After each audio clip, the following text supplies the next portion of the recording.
everybody? It's Miami TVG, and this is one of those days off type of thing, and I figured in this video I kind of want to do something a little bit of a fun type of video, but also very serious.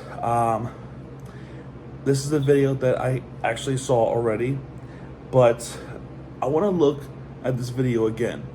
This video was uploaded about, it says an hour ago, but really it's about 12 hours ago at this point. Maybe even like around the morning, like close to afternoon. I want to say about 11 a.m. This video was uploaded on Monday.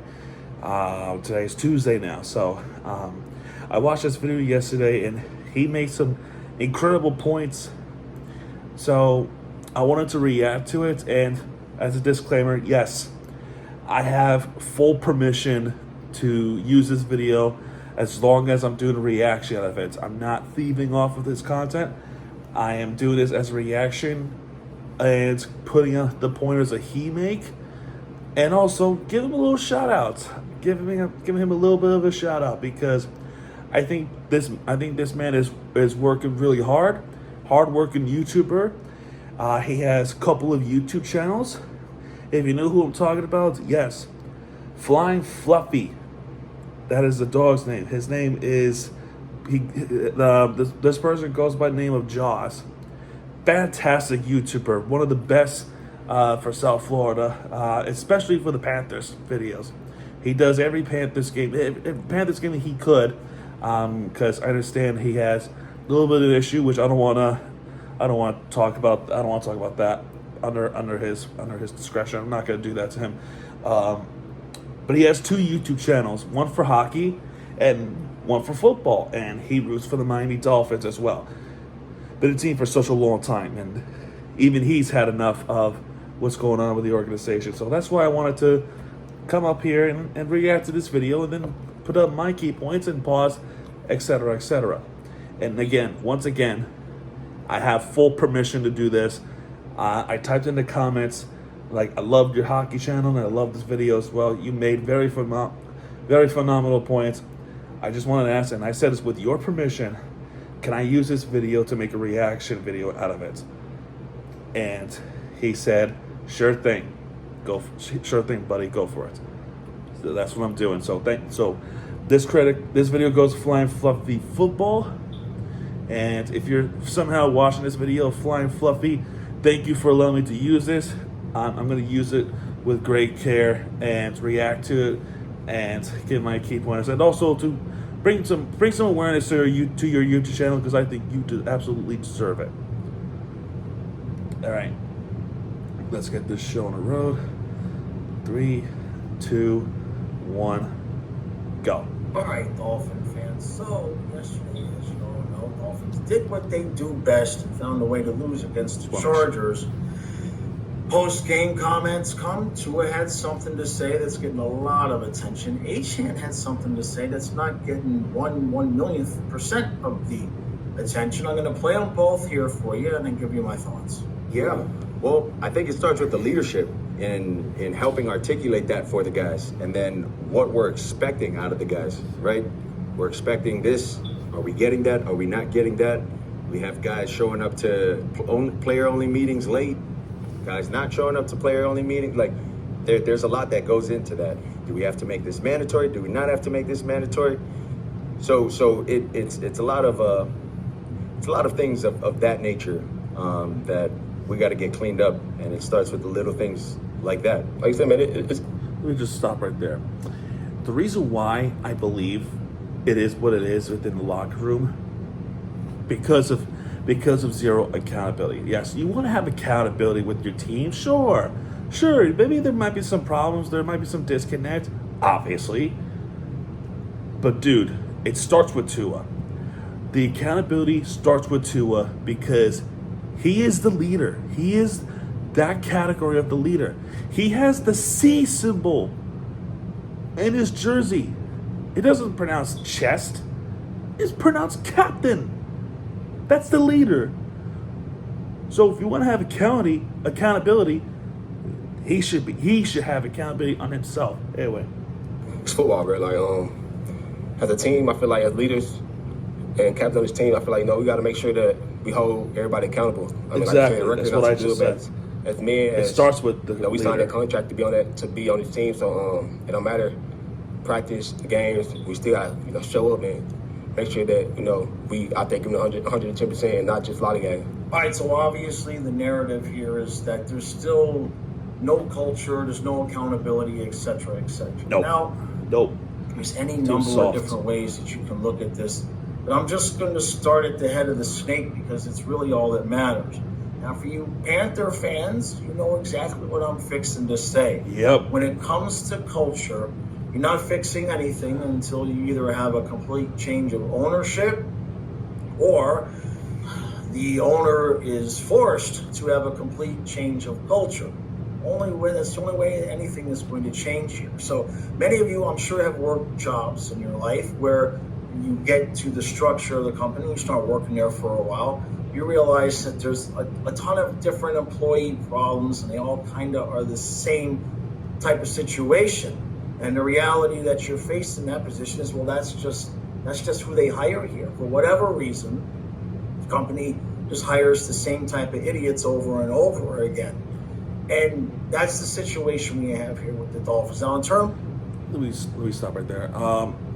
Yeah, he makes a good point. Imagine going to the job, which that happened in my situation before, where the guy or woman, mainly, I guess it doesn't matter, given a chance over and over, right? Given a chance over and over, no matter how many times he or she screws up in the job, and still gets rehired and given the chance, even though despite evidence, despite the results of the workplace, they end up either keeping the job or they end up coming back with a slap in the wrist and said, you know what, yeah, we do need you back, but for the wrong reasons.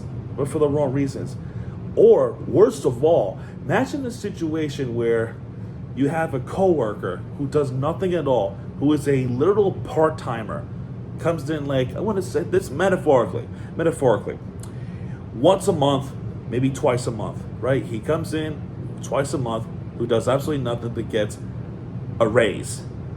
How is that fair? It might not be a good comparison, but they're getting raised for the wrong reason. Meanwhile, some people who actually wanted to do the work and actually does give a damn, like A-Chan, for example, they're being like hated and being discredited for it for the wrong reasons. I'm not sure it's a good comparison, but that's like the add-on points what I'm trying to say. Anyway, let's continue. Tua and calling people out and everything like that, and then people will say, well, why don't you fix your play and all of that? There's a lot of different ways to look at it. Now, people will say, oh, he had 3 interceptions yesterday. So, come on. Now, I'm not going to be a Tua apologist. He didn't play great in spaces last night.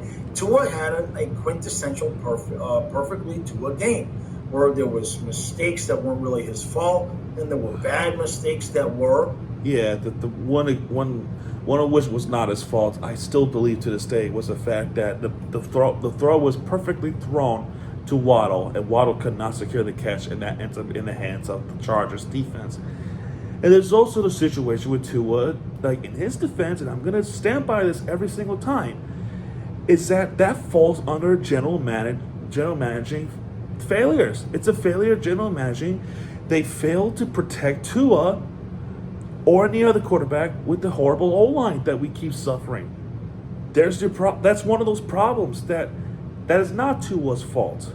And there's also but then there's also Tua's fault where he throws the pick right to the defender. So there's no fault, but then there's also that fault. And that's usually because of the result of a couple of things.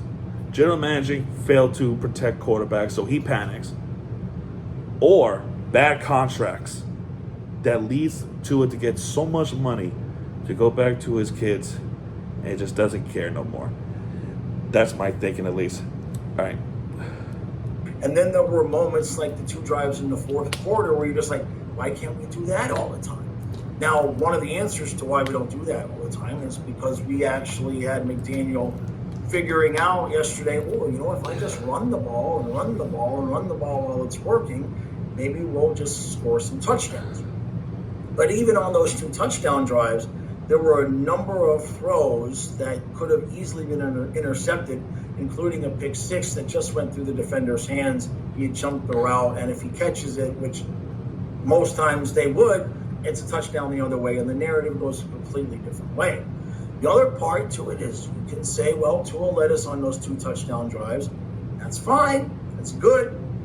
But when you look at how the Dolphins lost the game, if the situation had been reversed, those 2 plays that Herbert made where he avoided the sack and got the incomplete pass and then avoided the sack and then ended up getting the pass that got them into field goal range, Tua can't make those. Tua cannot be, if either those would have both been sacks. And then people have said, well, it's the Dolphins offensive line. But look at how the Chargers offensive line performed on those 2 plays, and that's what got them into field goal range. Guys, let me just say this again because he makes a good point. I will not blame injuries for losses, okay? I learned that mistake a couple of years ago with the situation with the injuries that keep happening. But I also realized some people twist my words, saying the injuries were the reason that we lost the game, yada, yada, yada. Some people like to twist that words, okay? Years ago, I did make those excuses. Now, I have to be real about things. I will not make those excuses no more. Okay?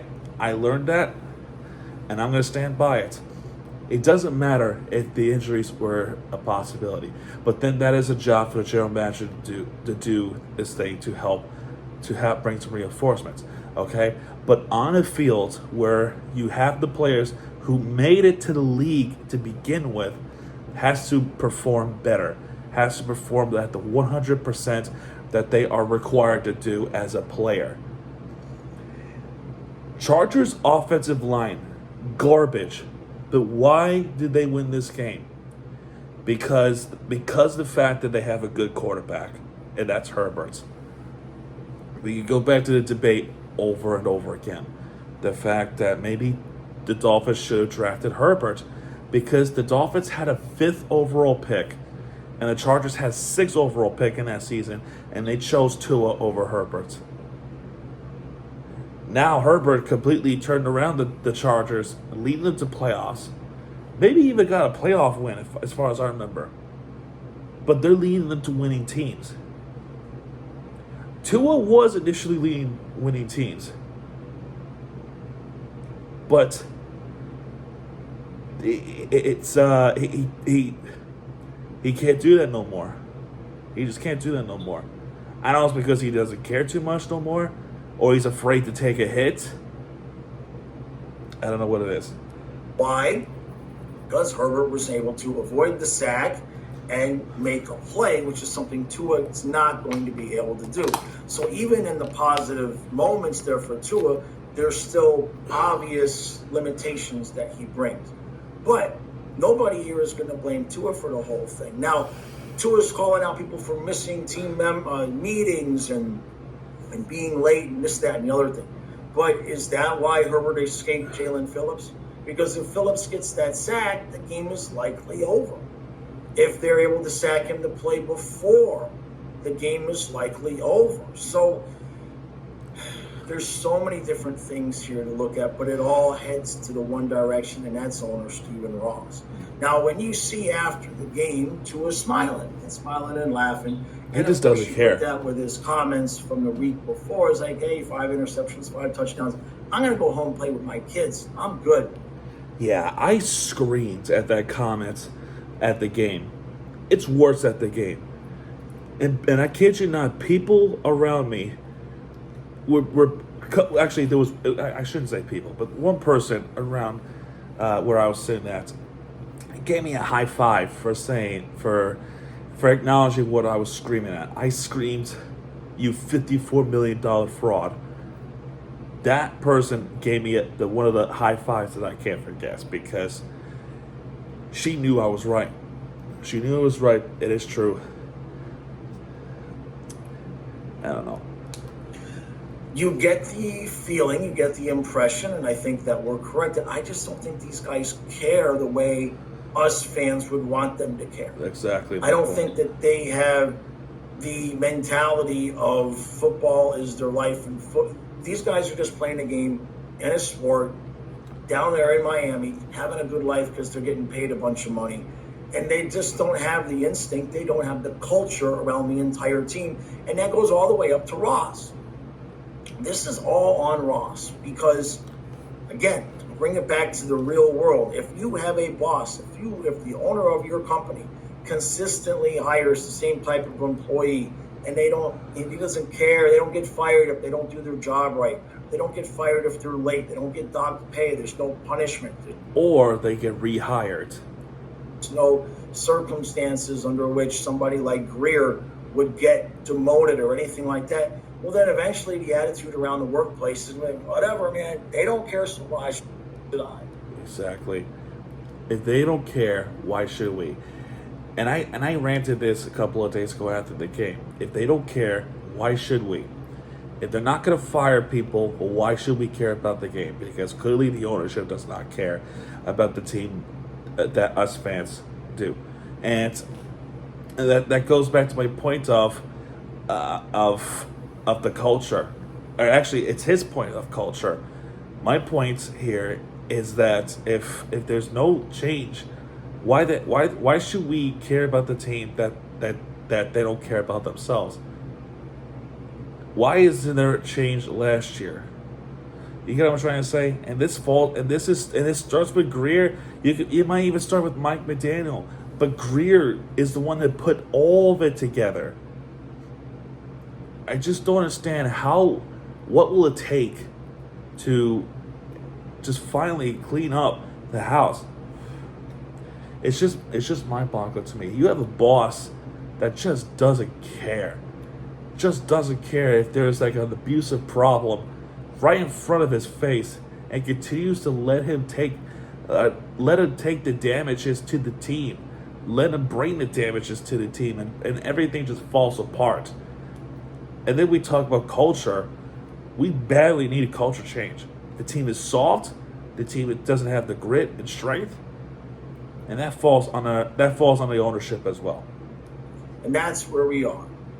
If Ross hasn't cared enough in all these years with Chris Greer, if he hasn't cared enough to make the proper changes, then why should the players? Exactly. And the fans. I know some of you are going to say, well, they're getting paid. Oh, okay. But what's their consequence for not caring? Greer, now maybe Greer cares, but the man is so abusively bad at his job, and it's abundantly clear to anybody. I love that word, abusive. I think I just used that word, abusive. That Chris Greer is bad at his job. That's how bad he is at his job. You understand that? Okay?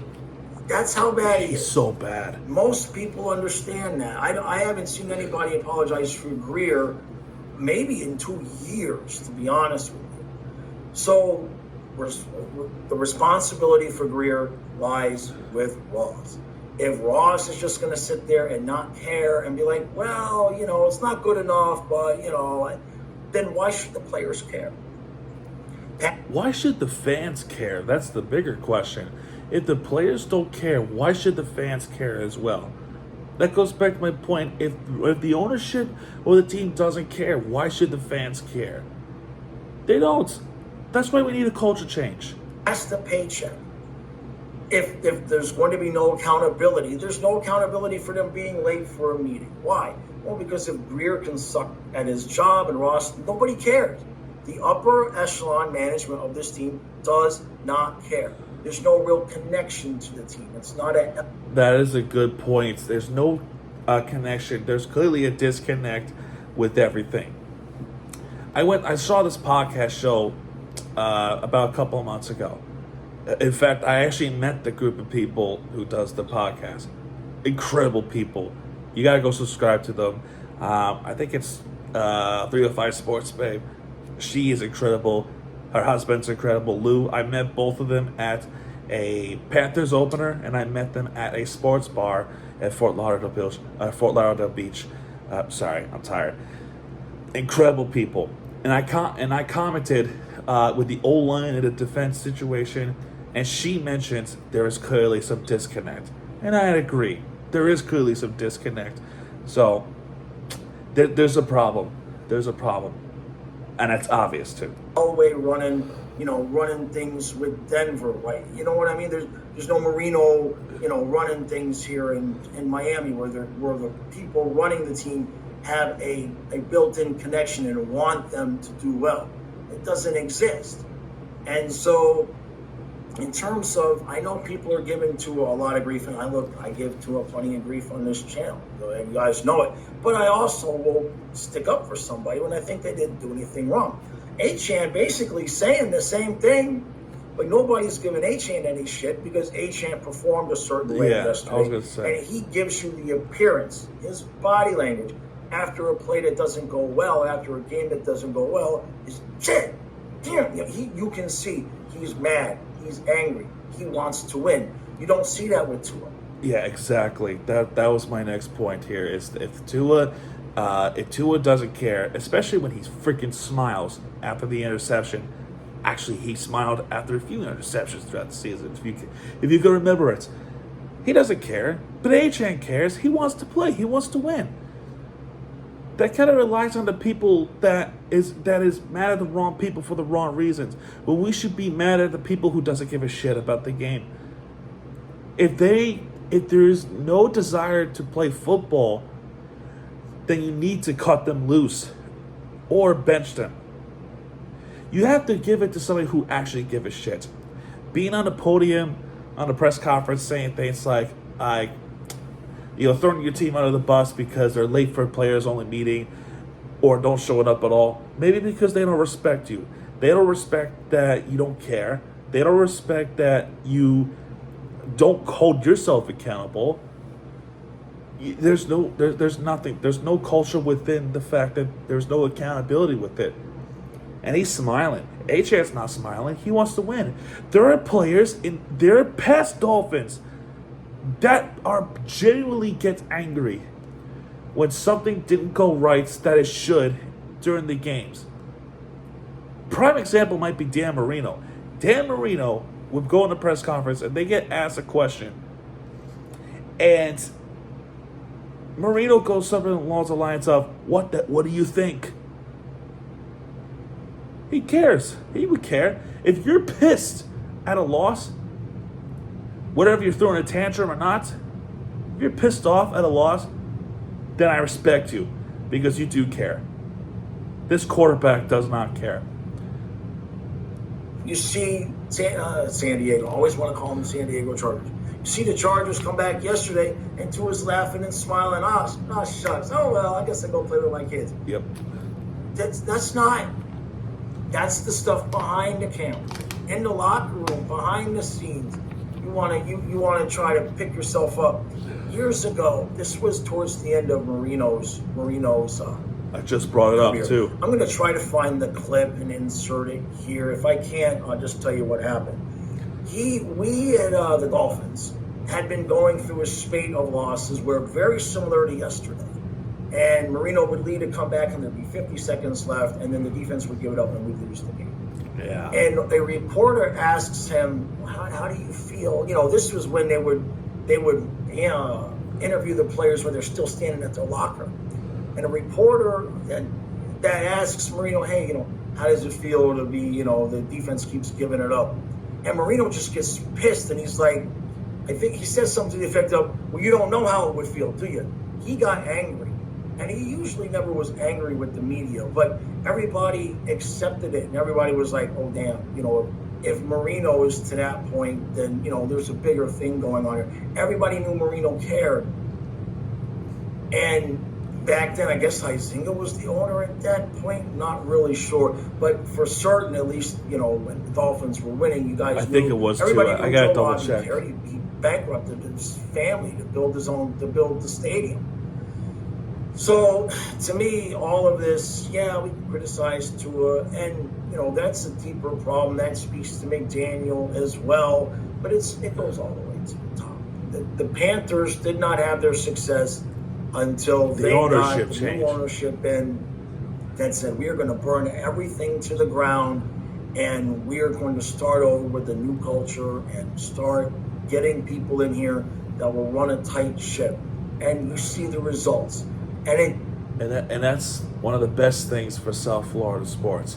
The new change of ownership, completely starting everything over, and not just starting everything over, but you kept some of the players, some of that the Marlins lack, by the way, but that's the whole different conversation. The Panthers kept some of the players, right? They kept, at the time, Jonathan Huberdeau. They kept Aaron Ekblad all this time, and I love Aaron Ekblad. And they kept Alexander Barkov. Those are the three players that I can think of that they kept for so long. And it becomes those are the key players for the team for the future. Vincent Viola saw that vision. And then they bring in the right guy, the general manager, and everything changes. And that's something the Dolphins desperately need, is a culture change or the ownership change. He's going to make that point in just a minute. It took some downtime. For those of you who were Dolphin fans, you weren't really Panther fans, you don't know how that went down. When the Panthers' new owners came in, and you guys might have just be seeing, oh God, there's all these empty seats, oh my God. Well, the previous owners had devalued the product to the point where they were giving away tickets basically for free. Bring your lottery ticket that lost, and we'll give you a ticket to the game. When the new owners came in, they said they stopped with all of that, and they started charging more money. They wanted to place a higher value on the product. And because the on product is good. Because people have gotten accustomed to free tickets and not really having, you got to pay to go to a Panther game. Well, it's like maybe $5, right? So the point is that the Panthers owners came in, cleaned house, and they took some lumps. They took the lumps in the media. They took it with the fans. I started my hockey channel because I was pissed at things the owners were doing. And now we have 2 Cubs. So the idea that whatever the Dolphins are going to do next has to be fan-friendly, I think most of us are like, just burn it down. Especially if you're a Panther fan and a Dolphin fan, you see clearly the path is burn it down. Go through 2 or 3, 5 win or less seasons, build, get this thing done right with good football people, and then, the paying customers will come back. There's a lot of empty seats at the Dolphin game yesterday.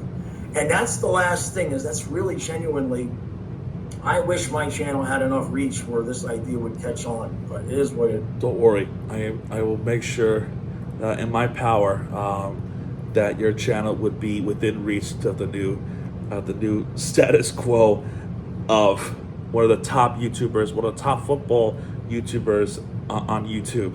So that's why, that's also the reason why I'm using this video and giving you a shout out as well, Fluffy. But yeah, that's also the thing. But no, he's right though. You're gonna take some bumps in the road if you're gonna burn it all down. The Marlins. I keep bringing up the Marlins. The Marlins are kind of doing that. You have two or three rebuilds within the new Sherman era, right? Because Sherman bought the team in after the 2017 season, started in 2018, traded everybody: Real Muto, Stanton, Marcelo Zuna, Christian Yelich. They brought in a bunch of prospects, including Alcantara, which was part of the baggage deal for St. Louis. Cinto Sanchez, Jazz.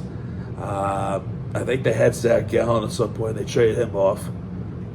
But now they brought in a general manager or president of baseball operations, Peter Bendix, and he actually is doing a phenomenal job.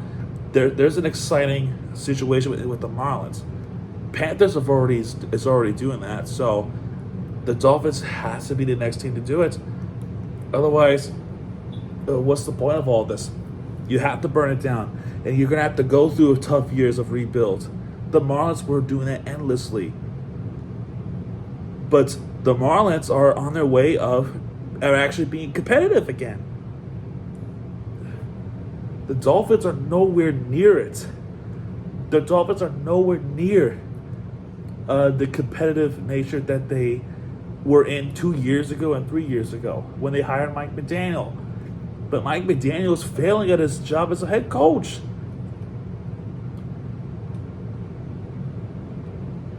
And there's no accountability, of course. All right. The only way to hurt somebody like Ross is through the pocketbook. And I just wish, like I made the joke, Democrats and Republicans can agree that Greer's bad at his job. Well, the Democrats will have their boycotts of certain companies, Republicans will have their boycotts of certain companies. Can we just get together and find a way to make Ross pay with his pocketbook, the sponsors of the team? What if we start putting pressure on the sponsors of the team? Say, hey man, we're not going to support your product. If you're going to continue to support the Dolphins financially, we're not going to support your product. That's the only way it appears to me as though Ross would get forced to sell or forced to make genuine changes for him to be hurt in the wallet. And I don't really know if not going to the games is going to be enough, because season tickets have already been sold. There's still merch sales. It would take a large, concentrated effort by everybody to get it to the point where Ross was actually seeing a difference in his bottom line. So maybe the sponsors. Maybe just start calling up the sponsors. And I know this sounds obnoxious, and I understand it, but as fans, those are the only voices we really have at this point. Booing and playing, they ain't working. Maybe we're going to have to go after the sponsors that are comfortable with the team. And when you're comfortable with losing, you support what's going on. And maybe if the management of the Dolphins start getting some calls and that gets back to Ross, maybe then he might realize, this has the possibility to pull a Cracker Barrel. You know what I mean? That may be the only way to get Ross to make a move here, because bad football sure as hell ain't doing it. So I enjoy the chaos. I do love chaos. It makes for good content, but I'm sick of this team losing. We were on the stream yesterday, and we knew from the minute, we knew exactly what was going to happen. Yeah. We knew exactly what was going to happen. You saw there was like 50 seconds left. It's guys, Dolphins are losing this game. They will find a way to lose. And when the culture is bad and there's no consistency and there's no consequences, the team will consistently find a way to lose. That's what they do. All right, that's my say for today. I shall see you later on, either on the hockey channel or at some point again on this channel. You might know. Yeah. So that was Flying Fluffy Football. Again, he also has another YouTube channel for Flying Fluffy Hockey, who talks Florida Panthers hockey. Go check out both of those YouTube channels. He's doing phenomenal. He is doing absolute fantastic. He knows what he's saying. I think he deserves much more credit than he has given, honestly. But yeah, man. He said that maybe if there's a chance that maybe we could get the sponsors to not sponsor them, the Dolphins, no more, then maybe that would help see Ross through of the failures that he has created because of the sponsors not sponsoring the Dolphins. That would be a great idea on paper, but how is that going to work? As good idea as it sounds, how do we execute that idea that the sponsors are not going to sponsor the Dolphins? Because the way how I see it, the only way that this could work, if the fans, which you're right, by the way, season ticket holders, season tickets are already sold out. They're already sold, so maybe not. But the single game tickets, on the other hand, that might do it. But here's the problem. Okay, here's a problem if we try to do those things, right? We're never going to boycott. The Dolphins fans, and this is me saying this because I went to the game a couple of days ago. Even as bad as the Dolphins is, the vibe is great. Everyone's excited. I've seen a lot of super fans. They're not going to not miss a game. But even if they do, if they somehow, some way do, which they're not, but in some ways they do, what's going to stop the opposition team's fans from coming in? I've seen plenty of Chargers fans yesterday. A couple of days ago, I should say. What's going to stop Buffalo Bills fans coming in? Bills Mafia going to come in the stadium anyway. That's going to benefit Ross. What's going to stop Jets fans from coming down? New Yorkers are everywhere down here. New England fans, Giants fans, Raiders fans, Niners fans. I could go on. Packers fans especially. I could go on. So I don't know if the fan intent is gonna hurt Ross in any way. All we could do is boo and boo and boo and show our displeasure and have a plane keep flying around with more banners until they get the medal. But I don't know. But I like the sponsor idea though. That might work. But my question is how we're gonna pull it off. So I think I don't know if it's the ownership change per se, but we definitely need a new regime. We definitely need a new regime. Maybe that does start with the ownership, but they have to let this guy go, and they're probably not going to do it anyway, despite fan demands and how much of a hot seat McDaniel has. Ross just won't pull he just won't pull the trigger. He just won't pull the trigger. And that's just sad to me. All right, man. Well, there you go. That's going to do it for this video. Flying Fluffy football and Flying Fluffy hockey. Thank you for allowing me to use Flying Fluffy Panthers hockey. There we go. Thank you for allowing me to use this video. Full credit goes to him. Flying Fluffy football. Full credit goes to him. I'm just simply reacting to the video and give my comments to it. And everything so on and so forth. But yeah, man, that's gonna do it for this video. If you like this video, please hit that like button, subscribe for content, because Miami TVG gets back. What he does, super right there with the free entertainment you deserve. This is Miami TVG sign off, folks. Good night, everybody.